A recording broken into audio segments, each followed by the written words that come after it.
आपण पाहत आहात RK न्यूज, बातमी तुमची, आवाज आमचा। शिरोळच्या अमृत पाणी योजनेवर सर्वपक्षीय बैठकीत नागरिकांचा सवाल। प्रकल्प सल्लागार बदलण्यापासून जलकुंभ पुनर्बांधणीपर्यंत ठोस मागण्या। पालिकेने 2 दिवसात निर्णयाचे संकेत। केंद्र शासनाच्या अमृत 2.0 अभियानाअंतर्गत राबवण्यात येत असलेल्या शिरोळ शहराच्या पाणीपुरवठा योजनेतील त्रुटींवर सोमवारी पालिकेत झालेल्या सर्वपक्षीय बैठकीत नागरिकांनी जोरदार आवाज उठवला।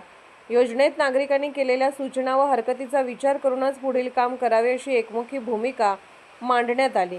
प्रकल्प व्यवस्थापन सल्लागार बदलणे, तहसील कार्यालयाजवळील झुकलेला जलकुंभ पाडून नव्याने उभारणे, मुख्य पाईपलाईन सरळ रेषेत टाकणे, दर्जेदार पाईप्सचा वापर करणे आणि योजनेसाठी पालिकेने कर्ज न घेणे या प्रमुख मागण्या नागरिकांनी केल्या।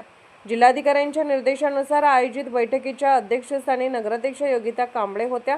उपनगराध्यक्ष पृथ्वीराज सिंह यादव यांनी योजनेचा आढावा घेत नागरिकांच्या हरकतीचा सन्मान राखून योजना पूर्ण करण्यासाठी पालिका कटिबद्ध असल्याचे स्पष्ट केले। या योजनेत कोणतीही तडजोड किंवा भ्रष्टाचार होणार नाही, तसेच योजना पूर्ण करण्यासाठी पालिका कर्ज घेणार नसल्याचे त्यांनी सांगितले। बैठकीत नागरिकांनी प्रकल्प व्यवस्थापन सल्लागारांच्या कार्यपद्धतीवर तीव्र नाराजी व्यक्त केली। यापूर्वीच्या 2 पाणी योजनांनंतरही शहराला शुद्ध आणि मुबलक पाणी मिळाले नसल्याने यावेळी कोणतीही त्रुटी राहू नये अशी अपेक्षा व्यक्त करण्यात आली।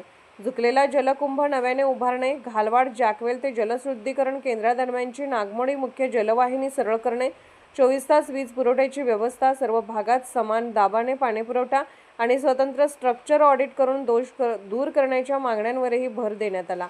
नागरिकांच्या सूचनांवर निर्णय घेण्यासाठी 2 दिवसांचा अवधी द्यावा अशी विनंती पाणी योजनेच्या ठेकेदारांनी केली।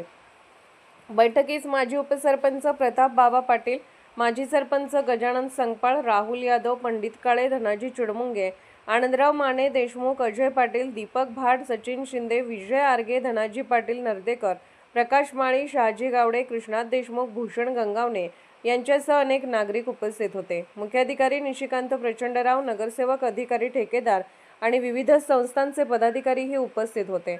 पृथ्वीराज सिंह यादव यांच्या भूमिकेचे नागरिकांकडून स्वागत। पाणीपुरवठा योजनेबाबत नागरिकांच्या भावना, हरकती आणि सूचना प्रत्यक्ष ऐकण्यासाठी सर्वपक्षीय बैठक घेण्याचा निर्णय उपनगराध्यक्ष पृथ्वीराज सिंह यादव यांनी घेतल्याबद्दल अनेक नागरिकांनी बैठकीत त्यांचे कौतुक केले।